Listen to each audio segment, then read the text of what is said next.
305 Vox Populi. And this is season number 2. I know we took the summer off, but we're back. We have a great guest today. And before I introduce our great guest that's going to kick off this second season, I wanted to thank some folks, specifically Miami Lakes Automall. This entire podcast is powered by the Automall. And I want to thank Fred Senra. Thank you, Fred, for always advocating for us and assisting. You can reach them at 305-455-3510, and their address is 16600 Northwest 57th Avenue here in the town of Miami Lakes. The car business is booming, and if you do need a car, reach out to them. And our incredible mural that you can see around us, that is amazing, was designed by a local artist named Grisel Gajano, who is really, truly amazing, does incredible work. You can contact her via text message at 786-353-8608. And also, I want to thank the Matter Lakes Bears, the film production team. What's really incredible about this is that it is an actual class. This is a live classroom. The students produce this. They work on this. They upload it. And it inspires future generations. And what's really cool is that now it's an actual broadcast academy with 3 full classes at Matter Lakes. So that is something truly amazing. So our guest today is former City of Miami Police Chief, Jorge Colina. How you doing, George? I'm doing great, Mr. Mayor, and I appreciate you having me on. It's quite the treat. And by the way, the fact that it involves the Matter Bears, and what a wonderful concept, right? That the kids, they get to do what they like. They get to learn. It prepares them for the future of potential employment. It's a wonderful thing. It's a win-win here in our community. So first, George is a Miami Lakes resident, which I always appreciated that. But we want to kick it off with this. What's your why in your life in public service? Like why choose to be a police officer? Why go down the path of being leadership in probably one of the toughest positions in all of South Florida, right? The chief of police in Miami. But what's your why? Walk us through that why for you. Man, honestly, since I was a little kid, well, first of all, like most little kids, right, I always thought that the cop shows were the coolest. That's true. That is very true. I'd watch those shows and I thought, wow, this is really neat. But I really did discover as I was getting older that it was quite gratifying, that sense of service. And I know that it's a little bit cliche-ish, but honestly, it just felt good in my heart. And if we're all honest, when you do something good for someone, when you're nice to someone and they respond back to you in a positive way, that feels good. And so I was going to Miami-Dade. I was a history major, and I thought I wanted to be an attorney. And I remember having a very honest conversation with my girlfriend at the time, now my wife of almost 30 years, about what I wanted to do. And I told her, the truth is, I want to study law and be an attorney because I think that my mom and my brothers and my sister would be proud of me. But being a police officer, wow, that would be something. And, she told me, honey, what's important is for you to be happy. You need to be happy in your life. And if you are, you make people around you happy. And that's what life is about, not a title, and not, a salary, but what you do. And I thought, that's the only encouragement I need. And then I went out and applied. Once I was a police officer, and I loved the job. If you don't mind me asking, no, yes. What year? What year was that? When we had that conversation? When you applied? When I applied, 1989. So that was a very tough period, I think, in the city of Miami, right? The No police doubt. department and Absolutely. all that. So Yes. no. That it goes to show you that you were ready for the challenge, right? No Maybe doubt. somebody else would have said, hey, you know what? I'll apply in a smaller department, this and that. But you wanted to take on a challenge and be a change agent, right? So. Oh, man, and the palm tree to wear that, city of Miami, I thought, wow, this is where you want to do police work. This is going to be the place. Once I was a police officer, that I loved the job, I thought that I want to be in a position where I can influence the other employees.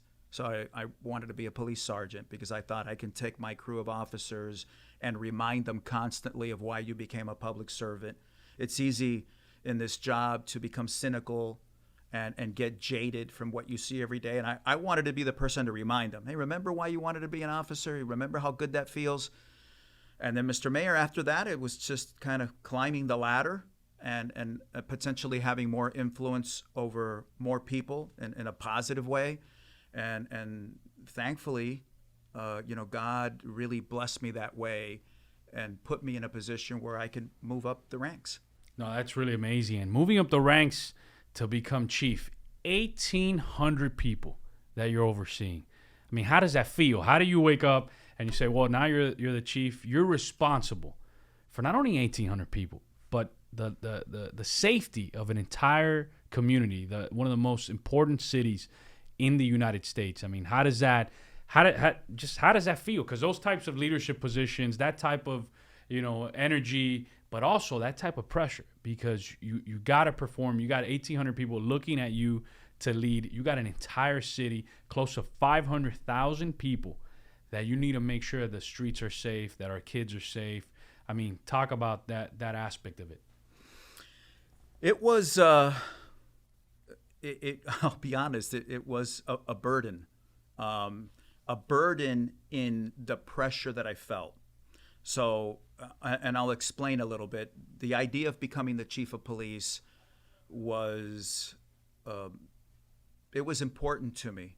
And it was important because it meant that I would have reached the pinnacle of my profession, which is, I think, what people work towards, right? If no matter where you work, you come in, you start at the bottom, and you want to work your way up and be recognized for your hard work. So on one hand, that was important to me. And if I'm honest, I want to make my family proud as well, by my achievement. And those were all elements. However, Mr. Mayor, I will tell you that the second that they pinned those stars on me, I felt it. I literally felt the weight of, I am responsible for the safety and security of this city. We always have mega events. We have a daytime population of 1 million from the amount of visitors and people that traverse the city, and then all the employees. Incredibly rewarding. I loved every minute of it, even the hard times, because I truly felt like I was put there at that time to deal with whatever was coming my way. And if I did it with compassion in my heart, and if I did it with love and wanting to make people's lives better, people would feel that and they would respond. And I got to tell you that they did. The amount of recognition that I got from the residents, the business owner, the merchants, made it all extremely fulfilling, because they did appreciate that I was going there working as hard as I could every day. And the officers as well. They would thank me, when they were by themselves. If they were in a group, not so much. But otherwise, because, nobody wants to be accused of, you're kissing up. But if by yourself, they'd come over and say, hey, Chief, I really appreciate the job that you're doing, which was incredibly gratifying to me. So it's definitely, in my view, one of the most difficult jobs in South Florida, being the chief. But you've literally gone down as one of the greatest, if not the greatest, police chief in the city's history. I heard it from everybody, all walks of life, all sides of the aisle. But talk to us about the importance of, as a leader, not really seeking consensus. I think that's what really showcases the difference between a leader and everybody else, right? A lot of times folks get nervous and they constantly try to seek consensus. Hey, what do you think? You'll never reach it. I mean, the reality is you'll never get to 100%. That's just the truth. But molding that consensus, I mean, how important is that on the leadership side, in your view? I think it's critical, and you're absolutely right. If you're concentrating on pleasing everyone, that's not going to happen, because everyone's different. We're all made up of our experiences.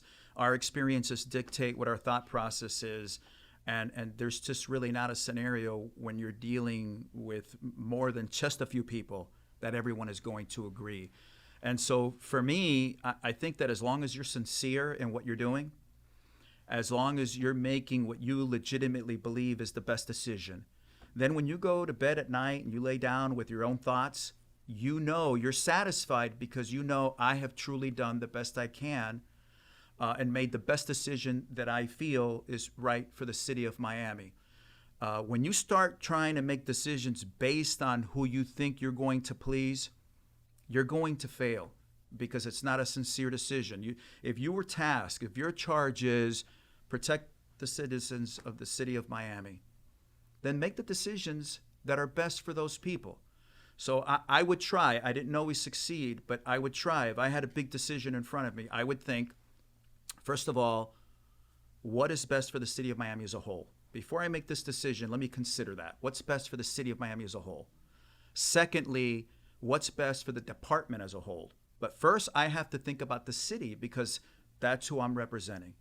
Then the department. And then lastly, what's best for me? Because honestly, what's best for me could very well be different than what's best for the city.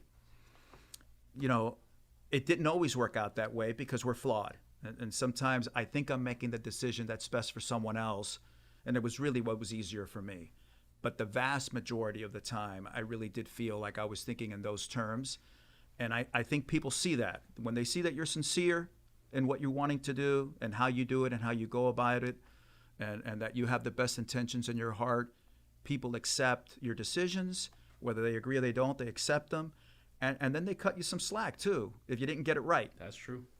That is very, very true. So, you know, maybe talk about, maybe you haven't hit upon this during your retirement so much, but talk about, especially with all the interviews that you did, but talk about maybe one story during your time in the City of Miami Police Department that kind of embodies your entire career, if you don't mind me asking that. Yeah. You know what I mean? Because I'm sure there's 1,000 stories you can share, but maybe that one story that you can share with the high school students, with the folks that are listening, that really embodies your entire career there.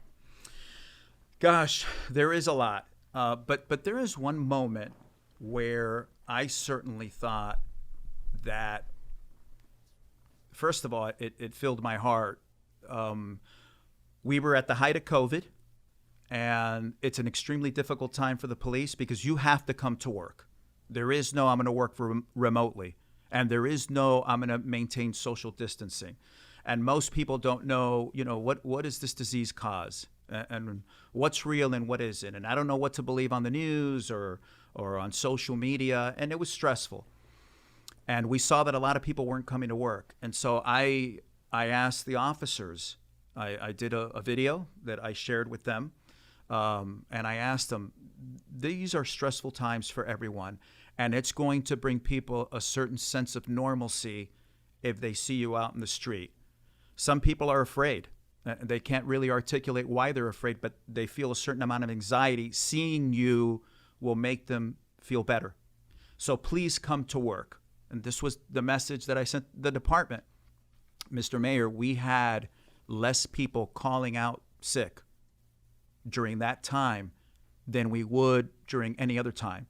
So you can pick a random Thursday when nothing is happening in the world, and we would have had X amount of people sick, and then we were at the height of COVID, where you may be taking a disease back home to your wife and kids, your parents, etc., and they were all coming. I mean, I felt so proud of them as officers. I felt proud of our department, our agency. I'll never forget that. It was amazing. You know, one thing that adversity does, you kind of get a glimpse of everybody's soul, right? So, you know, when things are going well, everybody's happy. Everybody's, wants to be your friend. But adversity like that, you get to see it. So it's great that you shared that because you got to see what your entire department was all about. So I know while you're retired, one thing that I really appreciated was that you said, hey, I want to get involved. I want to give back to our community. One of the biggest challenges that we have is rock mining blasting, right? That is the number one challenge in the town of Miami Lakes, is impacting people's homes. And so folks at home that don't know, the chief is on our blasting advisory board. I mean, he could have stayed retired, just hanging out. He said, no, I want to take on that challenge. So talk to us about how's it going on the committee. I know you've been meeting with folks in the community, getting feedback, but what are your thoughts on that? So it's a challenge, as you know, because this is something that a lot of people have taken up over many years, because this has been an issue for us here for many years. In the past, I wasn't able to be involved because I had my responsibilities at the city that were pretty immense. And I certainly wanted to, split my time between my responsibilities and the expectation at work, and then my responsibilities as a husband and as a father at home. And I felt like I did that. But I certainly didn't leave any time to be involved in my own community. And I'm a Miami Laker, and I love this town. And now that I have some time, I wanted to do something. And what came to my mind, and then in speaking with you as well, what's happening in this town that I can try to contribute to and help? And as we tossed it around, you and I was very grateful for you, this was one of the things that came up. And it's been something that's been hard to make any ground up on it. And so I decided to jump in. And so far, it's been a pretty amazing experience because I've learned so much. I've seen how many people have been affected. I would feel it in my home. I feel it in my home. Yesterday, I felt it in my home. Wow. So, but to see people that have been affected a lot more adversely than I have, motivates me to want to do everything I can to try to, at minimum, mitigate the problem. At minimum. Yeah. So we got a little bit of time left. So I'm gonna turn it around. We do it here all the time. You got any questions for me that you want to ask me, and then we'll go back inside. I got a couple more questions about the city of Miami, but anything you got for me? Yeah, I'm curious about a couple of things that we haven't had a chance to speak about, when we've spoken, when I've seen you around town. So I'm wondering, you're now in your second term, right? Yep. And how often do you think, what now? Because when you choose a career in politics, oftentimes that's a finite number, and then what?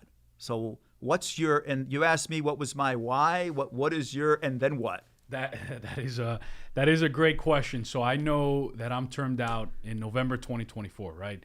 So I'm a big, the town made a big bet on me when I got elected.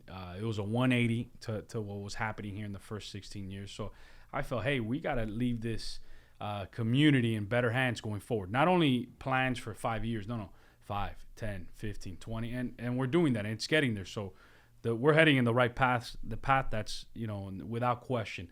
So I'm definitely at some point going to do something. I want to continue in public service. I know that my time here is limited because it's by, via the charter. So what it is, I don't know. Things change so rapidly. I promised my wife that I'd make a decision or start thinking about it after the 2022 election, because then you're going to see a very fast-paced approach. We still have a council election now in 2022. I won't be on the ballot, but 3 of our council members will, and then you're going to see a race to whoever's going to be, the next mayor or whatever. But I think you're going to see that happen. But yeah, I really haven't thought about it. Do I want to continue in public service?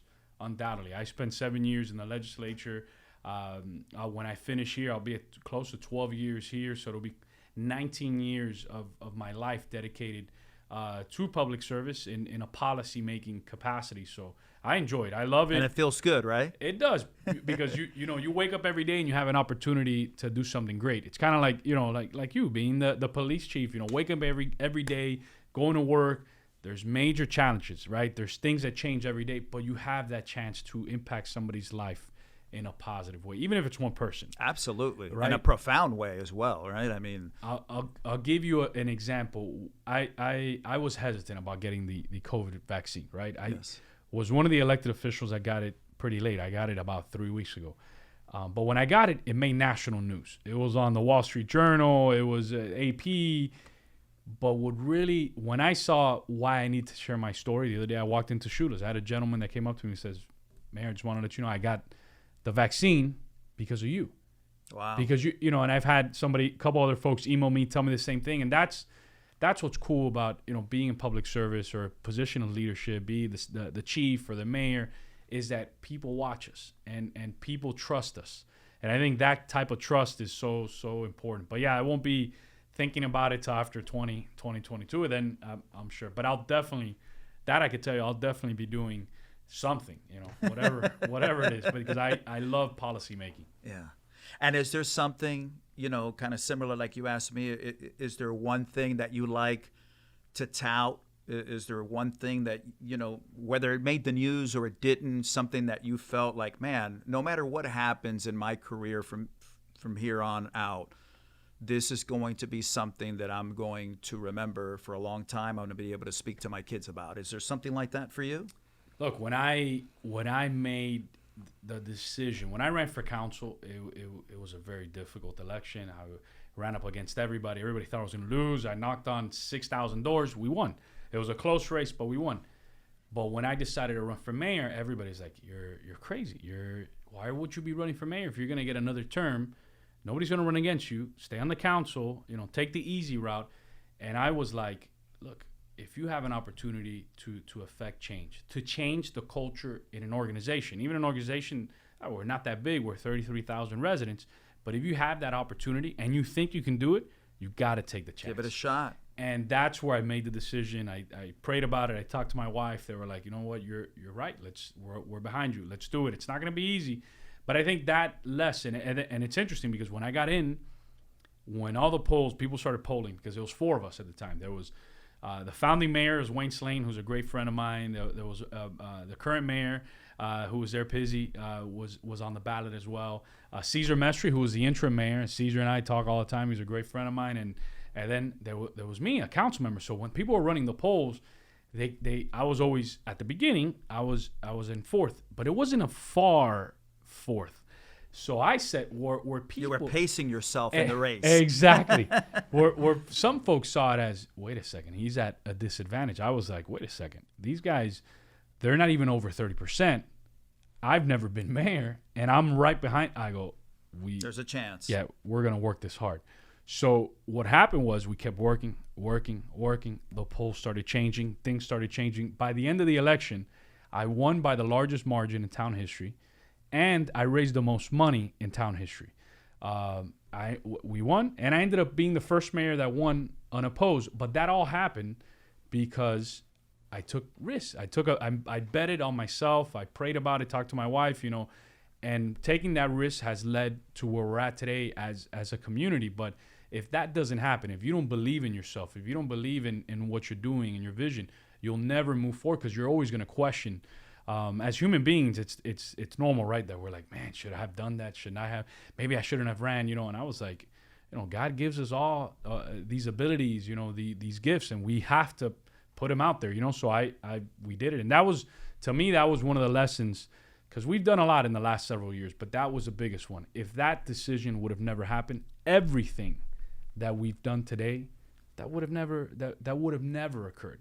And the change in culture here at Town Hall happened because when we made that decision, it changed the course of history. And it's such a great point to make, because I know people can be intimidated by a big decision, whether you're going to put in for a promotion, whether you're going to run for office, whether you want to change careers, you want to start a new career, you want to start a business. I understand how that's intimidating, but you're right. The feeling of, I wish I would have tried years ago, that has to be so much worse than, man, I gave it a shot. It didn't work out, and that's okay. Now I know that wasn't for me. That wasn't, what was in the books for me. But now there is no wondering what if. That what if is a bad feeling. That what if is not something to live with. Give it a shot. Take a swing. And if you hit it, great. And if you didn't, well, maybe try a different sport. Right? Listen, nobody talks about how many shots Michael Jordan missed. That's right. More than he made. Nobody talks about that, but everybody talks about the 6 rings. He's the greatest player of all time. Reggie Jackson. Nobody talks about all the strikeouts. That's right. But they talk about all the home runs. And that's where you have to be willing to go to the plate and swing. And I think that's one of the lessons that folks like you and I can teach young kids. Like, hey, don't be afraid to swing for what you believe in or what you want to do. Because, that feeling later on in life, you're like, oh, I wish I would have done that. I wish. So that's why I'm a big believer in what, and that's why I said, going back to the other question, after 2022, whatever it is, listen, we win, we lose, we will take a swing, whatever. Yeah, something will reveal itself. And God is good, things always work out. But as we have 5 minutes, so we're gonna be wrapping up. Okay, Chief, the conversation was great, but what are you closing, out the conversation today? What do you say to all the young people today who want to get into law enforcement? Because today, maybe not in South Florida per se, but there's parts of our country where people are afraid. They're like, look, they're telling their kids, don't become a police officer. Maybe that's not the best career for me. How do you change that mindset? And I think you did it, and I know you did it in the city of Miami, because we've seen the numbers. The proof is in the pudding. But how do you tell those young kids today, hey, consider that, get into law enforcement, and why is it a good career path?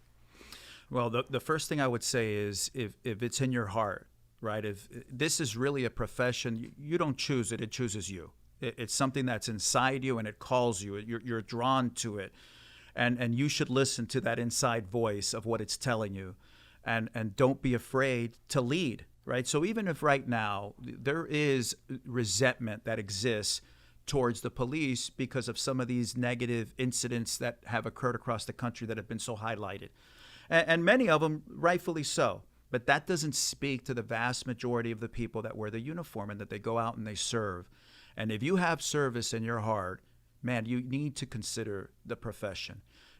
Be that very special officer that you wish you would have interacted with. So even if you had a bad experience where you're thinking, I don't know, I interacted with some officers and I didn't like the way that went, well, then be that change. Be that person that puts on the uniform and you are what you believe the public wants. Whether you spend more time with people, whether you initiate different community events and activities to bring people together, you can be that person. And by the way, don't be afraid of what people may think. If you're that person that you want to go that extra yard and you want to be the kindest person in the room, that's a wonderful thing. Don't let someone mock or ridicule or make fun of. That's their own hang-ups. You don't be afraid to go out and say that you care about something, that you're passionate about something, and you want to achieve something. Whether they admit it or not, they admire you for that. You go and you achieve, and you do what's in your heart, and you're going to be happy for it. You got that absolutely right. Be the change you want to see in the world. Absolutely. Chief, any closing remarks? No, I appreciate it. This was a lot of fun. No, thank you, Chief. So that's former City of Miami Police Chief Jorge Colina. Coming up here, Season 2 of 305 Vox Populi. We'll see you next week. Tune in on YouTube, Facebook, Instagram, and Twitter. Right on.